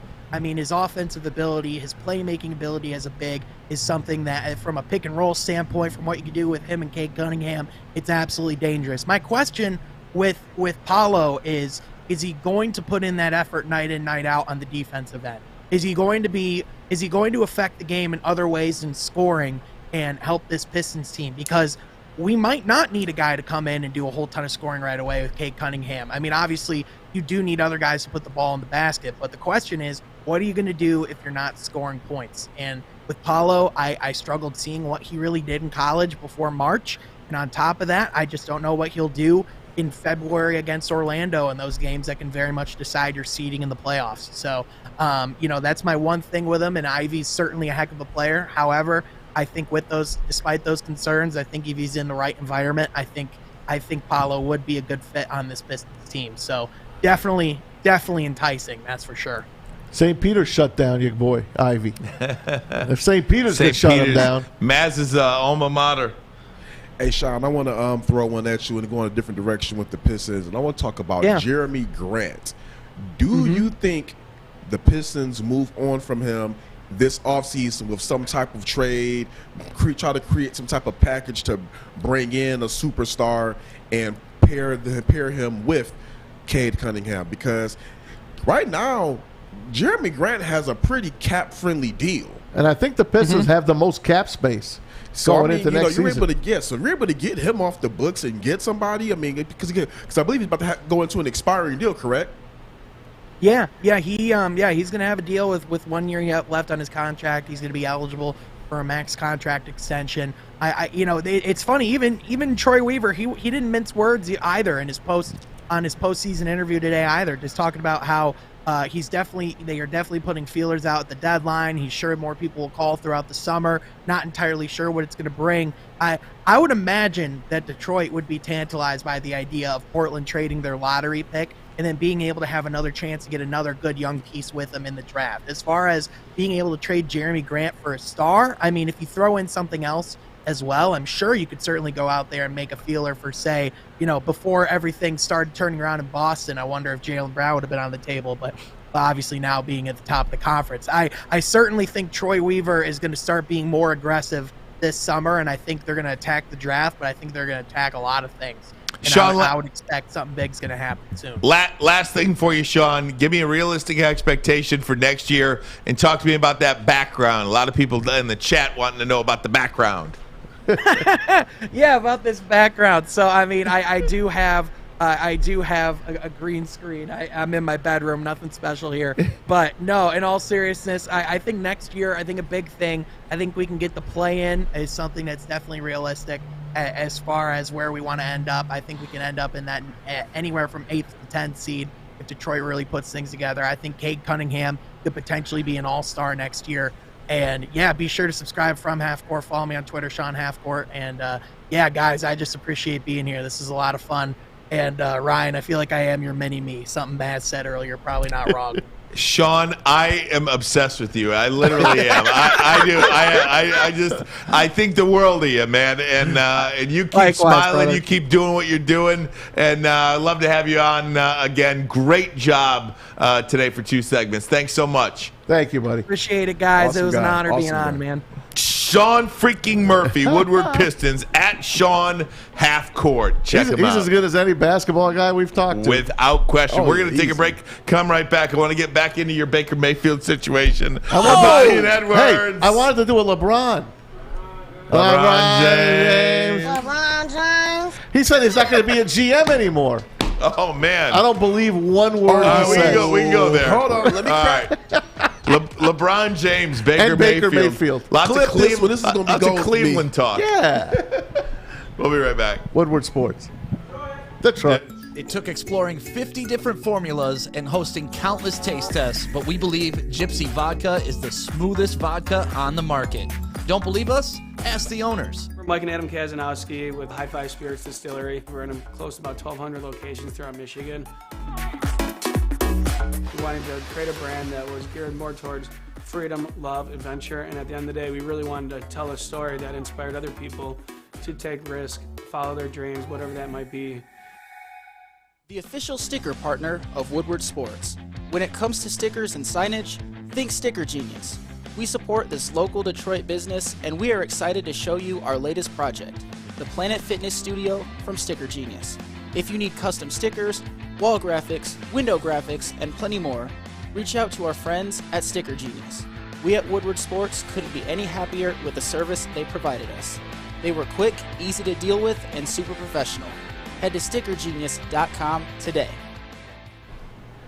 And when you're done with Sticker Genius, head on over to Chili Peppers Tanning, your vitamin D headquarters, where you want to get your tan on. The cleanest salons in the D, spotless, sanitized rooms, and trained and certified tanning professionals. Yeah. It's clean. Sanitary? They are so clean. A sanitation. Sanitation. Join the Peppers Club, and they'll beat all competitors by $5. Don't forget, pick yourself up some Australian gold while you're there. Designer Skin, Caltan, Swedish Beauty Lotions, ChiliPeppersTanning.com. The hottest bulbs, the hottest deals, the darkest tans. Your vitamin D headquarters. 26 locations, and more on the way. One right down the street here on Woodward. ChiliPeppersTanning.com. All right, let's pile on LeBron James for a little bit. I got a little LeBron James sound. I know, this is great. So, hey, if you're watching right now on YouTube, please smash that like button. We'd certainly appreciate it. Smash that like button. Helps YouTube, get the content out, push that content out. And we are just inches shy of 23,000 subscribers here on YouTube. So if you can subscribe to Woodward Sports, we'd certainly appreciate that as well as we continue to grow here on the network. I'll tell you, we're shy on the likes today on the chat. We got to get those chats. Got to get those likes going. Hey, tonight starts the NBA play-in games, by the way. And the tragedy that happened earlier today, 8 o'clock in the morning in New York City, in the Brooklyn train station where the subway runs right by the Barclays Center.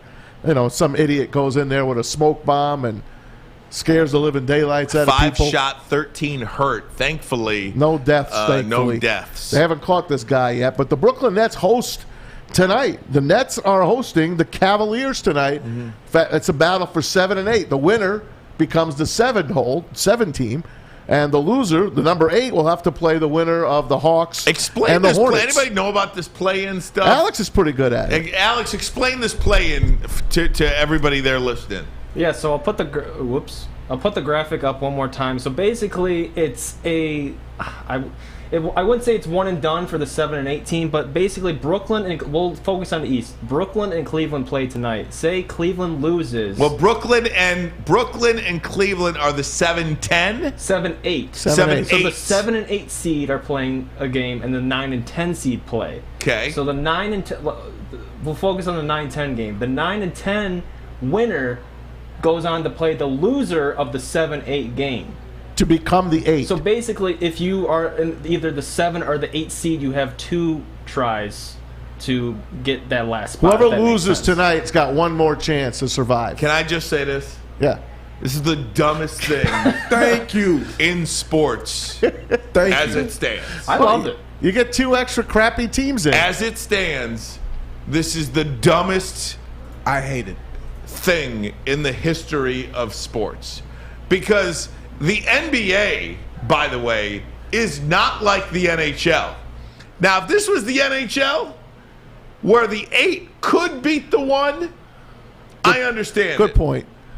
But this is the NBA, where the 1 and the 2 just cakewalk through Except everywhere. this year. Except this year. What if because the Nets fall to the 8? Because of the injuries with Brooklyn, with Kevin Durant out and Kyrie Irving not being able to play. This is one of the most unique years for that. However, I am now dumber for hearing this explanation of this play-in in the NBA. I think it's rewarding teams who suck. Who sucked that year? I mean, if you were 9 and 10, let's look at this. I want to say it was Bill Parcells that said this. You are what your record is. You are what your record says you Dennis are. Green. You are what? Dennis Green. Okay, you are what Dennis your record Green. says you are. So I mean, if you're a 9th and 10th seed, then hey, do better next year. So in the Maybe I'm Western wrong on that. Conference, in the Western Conference, the San Antonio Spurs are 14 games under 500. Are they a playoff team? They're a playoff team. They're a play-in playoff team. Now they have the opportunity to play the New Orleans Hornets or New Orleans Pelicans, who are 10 games under 500. So the 9-10 in the I almost said the AFC in the Western Conference are a combined 24 games under 500. That's pretty bad. That's pretty bad. I have never heard anything so dumb in the history of sports. Okay. Maybe you're right. At first, I thought it was kind of a cute thing, but you're right. These teams at the bottom are really they're not really deserving. bottom. They're really. There are scenarios where 8s have beaten 1s. Well, I remember Denver. But those you just remembered Denver, Dikembe Mutombo, Dikembe Mutombo. But those over 9, Sean Kemp. holding the basketball. But those 8 seeds still have a long shot. Correct. Now you're talking about a 9 and 10 possibly just lucking up and getting in there. What was They're Atlanta probably gonna last get year? smoked. What was Atlanta last year? They were higher. They were higher. They had a better year last Yeah. year than they did this year. Yeah, they were higher. The Knicks have been eliminated, by the way, just to let you know. But okay, again, so the Knicks were just 6. Knicks were well, actually everybody in the Eastern Conference is above 500, so that's good at least. that's good. Good for them. So tonight you got a doubleheader: Nets and Cavs. By the way, Cavs are a heavy dog. Clippers and T-Wolves. Yeah, go ahead. If you remember last year, it posed some pretty good basketball. If you remember, the Warriors were actually the 8 seed going into Against the the play-in, Lakers. and they lost to the Lakers, and then lost to the Grizzlies. Both of those games were really good and competitive. They lost both those games and fell out of the playoffs completely. So I'm looking forward to it. I think it's going to be really competitive basketball tonight. I'm surprised that Brooklyn's even playing, though. I'll put that out there. That's just wild. You can play that whole season holding, like, let's say the 7th spot, and you lose 2 games and you're out the playoffs, and that's just wild to me. So You don't deserve it then. Here is where there's good in it. is if you have a team like Golden State last year. Yes. Who's missing Steph Curry for all the whole season. And Clay. And Clay, and then you get him back for last month. If you got a team that can stay in it a little bit, then you get those guys back. No different than Brooklyn this year. Look what the Nets, KD man. is out for a long time, and then you've got Kyrie out for the vaccine situation. You know, now you get got those Ben guys. Simmons could get yeah. in. So Ben Simmons is a total non-factor to me. I mean, I would not count on Ben Simmons for anything at I'm this not point. counting on it. I It would wouldn't be count nice on to Ben see him. Simmons to carry your lunch. Nice to see him. You mentioned LeBron James. I want to get to I that. do. LeBron James says he's not playing general manager anymore. Here's what he had to say. He This was is probably pretty humbled. a good thing. Yeah. Pretty humbled. And go from there. I mean, one thing about Russ that I love and will always love is, just his competitive spirit, what he brings to the game every single night. And when you're in a profession where so many injuries happen and so many things go on, and to have a guy that's reliable and can put on a uniform every single night, that's something I respect out of everything. And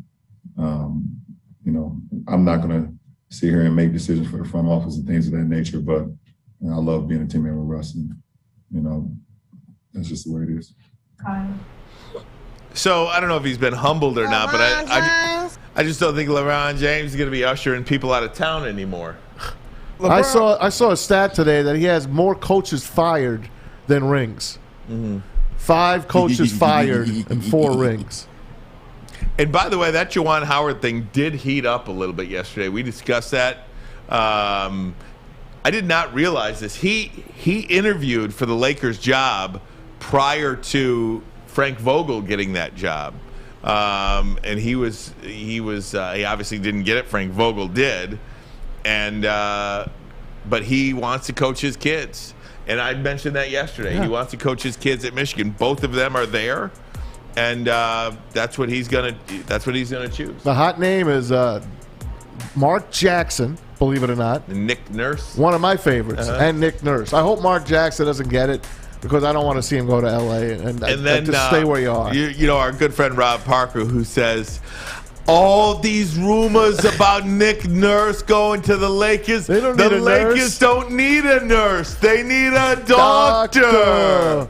God, we love Rob Parker. Guys, Get take a Rob. break. Come right back. Ermanni and Edwards. Woodward Sports Network, right here in the beautiful They city need a of doctor, Detroit. not a nurse. We're in Birmingham, though. Hi, my diamonds. It's Crystal with an X. You want to get hot and perfect like me? Here's my super easy routine. Drink at least a gallon of water before you wake up. Attach a weight to everything in your house. Sell your car and just sprint everywhere. Scream when you exhale. Don't follow Crystal with an X. Do your own thing at Planet Fitness with tons of equipment and free fitness training in our clean and spacious clubs. Join now for just $10 a month and cancel anytime. Get a shot up. This is for the win. All of Detroit's sports teams live on Woodward. All of Detroit's sports coverage lives on Woodward Sports. Driving the best in Detroit sports coverage.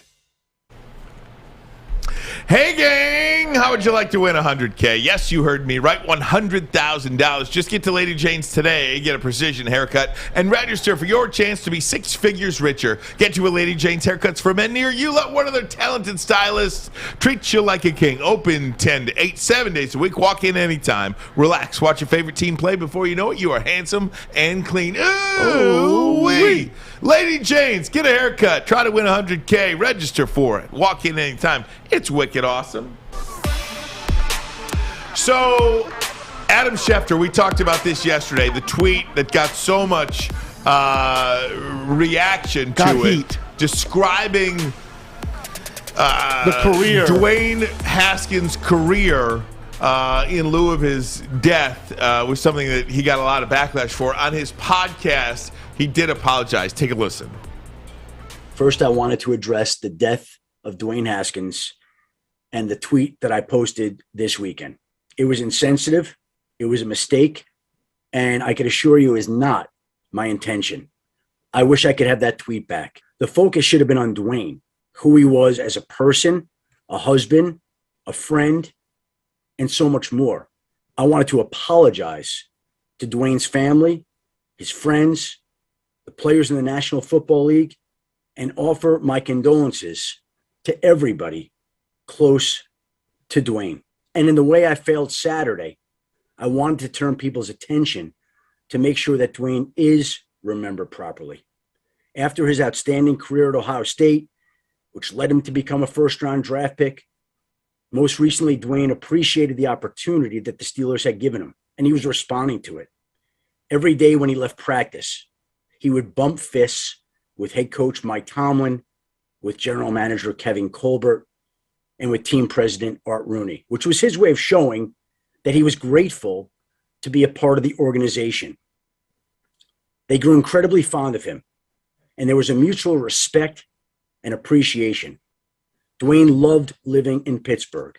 He adopted it as his home and rarely left. So Adam Schefter giving a bit of a eulogy for Dwayne Haskins. Look, he got a lot of grief for that, and I understand it on that side of things. But many times we as sports fans only see athletes for what they do, not who they are. But his first tweet was a report, and he reported like a football reporter does. So that's how I took it as a guy that reads about football. That's how I read Adam Schefter. I read him as unfortunately, he was the number one pick of Washington. It didn't work out. He went to Pittsburgh, and he's trying to win a job. I already know that about him. So it didn't hurt me by seeing that. It hurt me that the kid is gone. That's what broke my heart. What he is saying, he should have talked about what kind of father he is, what kind of this he was, what kind of friend he was. You don't do that on the first tweet.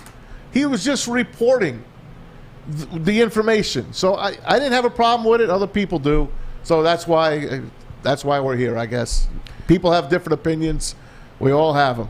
I sat and I thought about this a little bit more, about what Schefter initially tweeted. And I know yesterday I said that he knows insensitive and misspoke. And it was insensitive. But at the same time, as the more I thought about it, when he was talking about Dwayne Haskins struggling, it was still in bounds.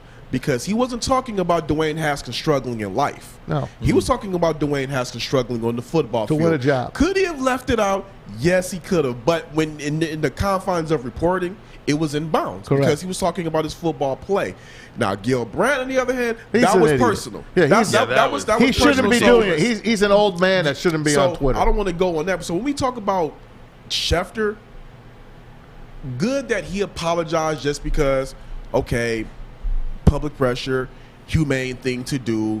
His family is grieving. There are still question marks about what's going on. So let's just talk about who the guy is. But to make it anything more than what it already is and to drag it out, it's over. Let's talk about the life of Dwayne Haskins.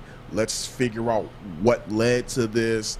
Let's highlight that. As you said yesterday, Maz, don't focus too much on Schefter's tweet more than we are about eulogizing and celebrating this guy's life. Correct. I do hate a good public pressure apology, though. I don't like it.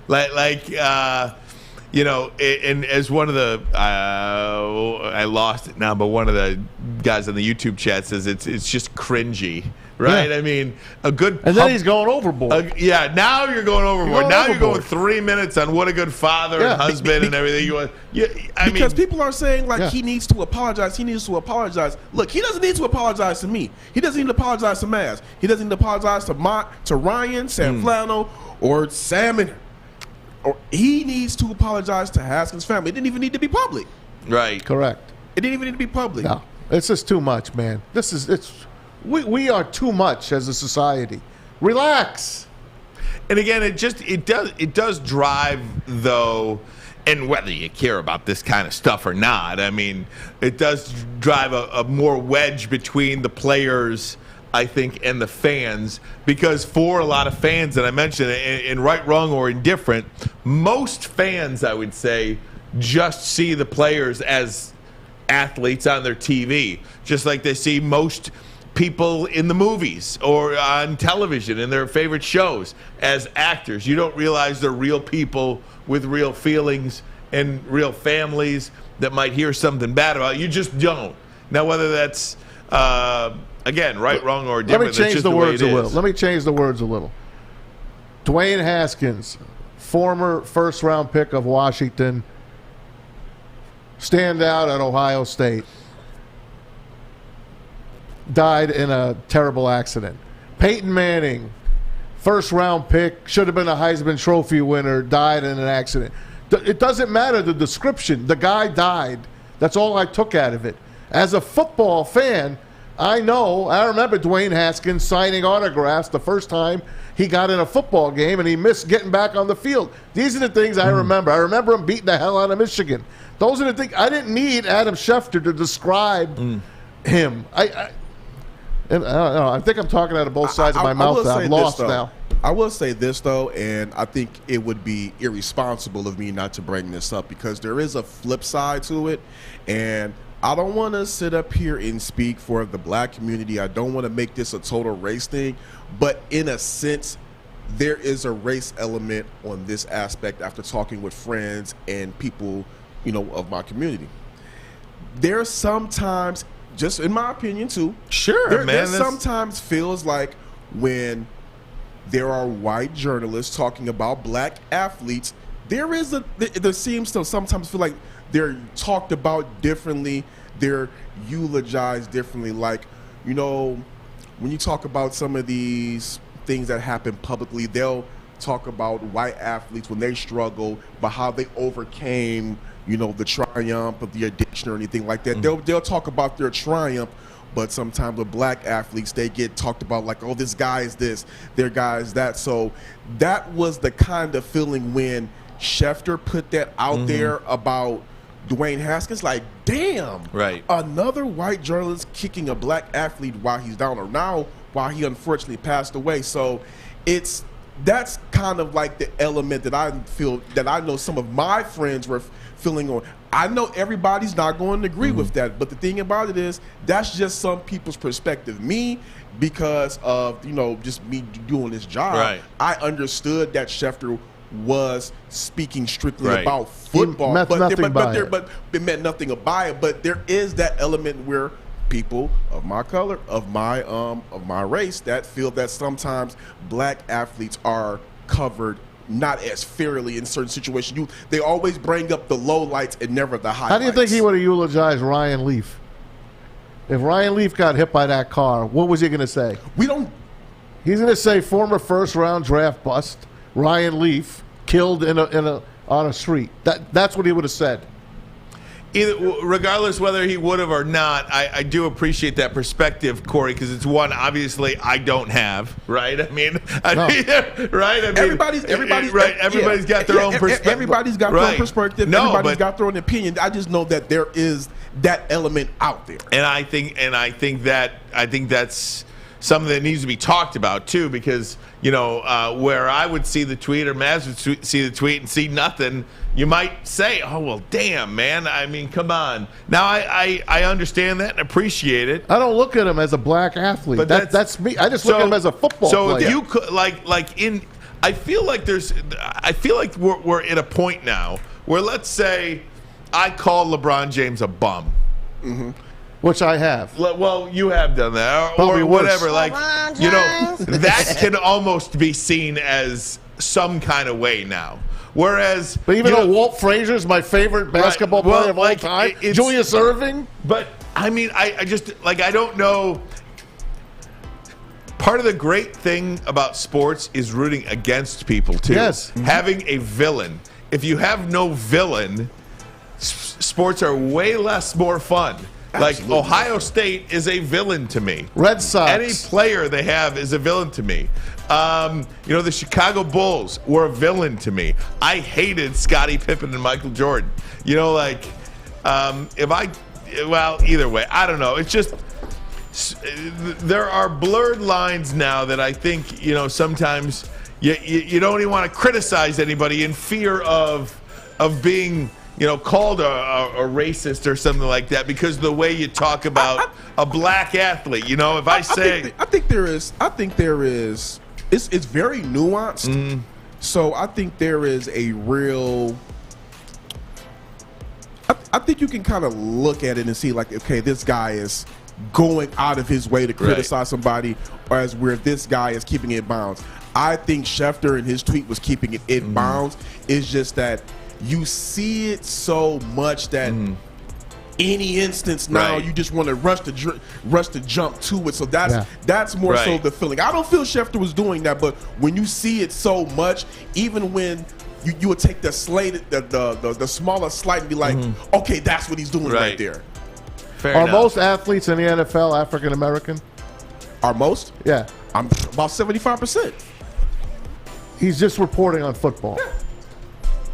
We're gonna change up. We'll lighten it up next, and there are more details coming out about Dwayne Haskins, and there's an eyewitness now that describes certain situations. I don't even want to go down that road right now. Maybe as more information comes out about it. You're gonna say it. It didn't seem like he was running where he should be running. Yeah, it looked like he was running towards it. Yeah, towards on the highway. Yeah, that's what one of the eyewitnesses told the Columbus Post with his hands up, I think. So there's that. Again, I don't even like to speculate about that kind of stuff. It's from the New York Post. If you guys want to check it out, there's a story in the New York Post about it. Guys, we'll do Maz's videos of the day. We'll play them next. Plus a glowing football in the USFL. I like the glow pump. I like it. Ermanni and Edwards. Woodward Sports Network. At Wingsnob, staying humble's not our forte. We just have better wings. We're back at it again with our crispy golden brown fries and our famous boneless wings. Juicy, tender, hormone-free chicken. Your favorite signature sauces with no bone. Just when you thought Wingsnob couldn't get any better. Order online at wingsnob.com today. Wingsnob. We just have better wings. 3 NBA championships. Detroit fans were there. 11 Stanley Cups. Detroit fans were there. 4 World Series wins. Detroit fans were there. And that one Lions playoff win in 1991. Yeah, Detroit fans were there. Woodward Sports, where the fans are.